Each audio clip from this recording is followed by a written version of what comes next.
And welcome back. Well, 'tis the season for making toasts, and it's always fun to have a little bubbly on New Year's Eve. Well, did you know that approximately 49 million bubbles can be found in a standard bottle of champagne? That's a lot of bubbles. Fast fact. Yes. Wine expert Jessica Bell from My Wine School is back to talk with us about sparkling wines. And I just recently learned that the name champagne is copyrighted and wine can only be called champagne if it is produced in Champagne, France. Is this true? Well, actually, it depends on where you live. So if you live in the EU, Chile, Brazil, Canada, really any first world country that's a big wine drinker, that's true. But not here in the U.S. completely. I know, right? So, so here we can call it champagne? No, it's not entirely true, I should say. So it wasn't until later that the name was protected here in the U.S. So the U.S. government has said any wines that were produced before 2006 can still, they're grandfathered in, they can still use the word champagne.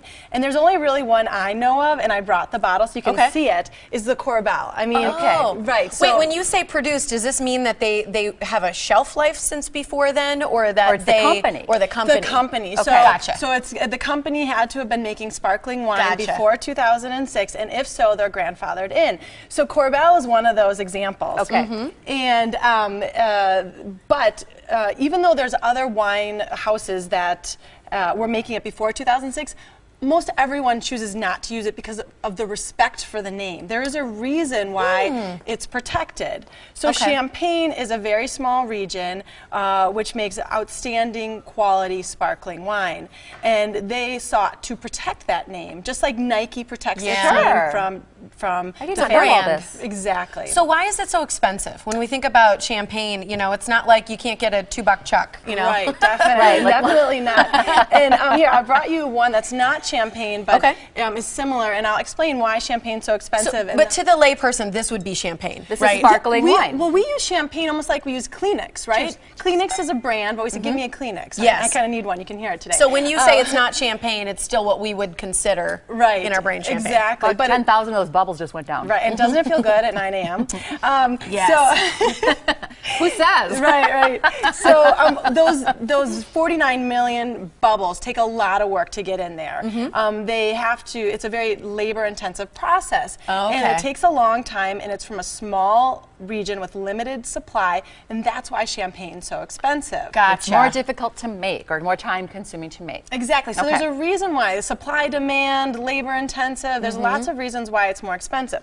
The one you're trying here is actually, it's awesome. Yeah. This is really my good. favorite domestic Love sparkling, under 20 bucks. It's not too dry, it's not too sweet. It's And really nice. It's made by a champagne house, so they know how to make champagne. They're making it in California. They're using the exact same grapes as champagne, and they're using the exact same process as champagne. Okay. So the only thing you're changing is the land, the terroir is what we call, what gives it some of its characteristic tastes and flavors. So what was this name, or what can people remember about this one? This is called Roeder Estate. Roeder is a champagne house, but Roeder Estate is going to be from California. And how much would a bottle of this roughly be? This is, I've gotten it at $19.99. No way! Yeah, so really good deal. I mean, you can really tasty too. Everyone would love this. Yeah, and it's dry. It tastes almost not identical to champagne, but really close to what a champagne should taste like. Crowd pleaser. Okay. So you brought the real champagne, Well, right? actually, no. This is actually Corbel. What I wanted to show Corbel. you was the difference in glassware. Often people say, you know, what's the best glassware?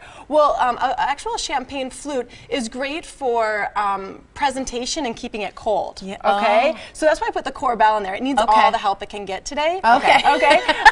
Because a smaller flute is going to keep it cold, which makes you not taste any of the faults in a wine, and also it's going to make it look prettier. The beads of bubbles. When I think of champagne glasses, this is what I think. First one's better. Yeah, and this glass is actually better for drinking better wines, even sparkling wines, because you can smell. See, I don't mind a Corbel, but I'd say the first one's better. See, this is good with the Midori you were talking about. Yes. Molly puts Midori in her champagne, and then a little raspberry. It sweetens it up. It's really good. We only have like a minute left, so I want to make sure. So then this is a cava, which is a sparkling wine. I've never heard of that. Yep, it's a sparkling wine from Spain. So when they weren't allowed to use champagne anymore, they changed the name to cava. They use the same process as champagne, and this is $8.99. Oh. So the same same labor-intensive process. Different though. It tastes more like a wine. Yeah, it's more fruity because it's further It's south. definitely more fruity, Yeah. a little, more sweety. But still dry. Yeah, I still like the first one best. Yeah. Really good. I'm a big But champagne I like fan. Lambrusco, so I'm eager to taste this Yeah, one. go ahead and give it a go. This Is that what that is, This is Lambrusco? What does Lambrusco, that but this mean? is the new Lambrusco. When we think of Okay. Lambrusco, we think of sweet and cheap, and it's a bit of a hipster wine on a comeback because it's dry, it's high quality. This is about $15. Okay. This is a great producer, Chiarli.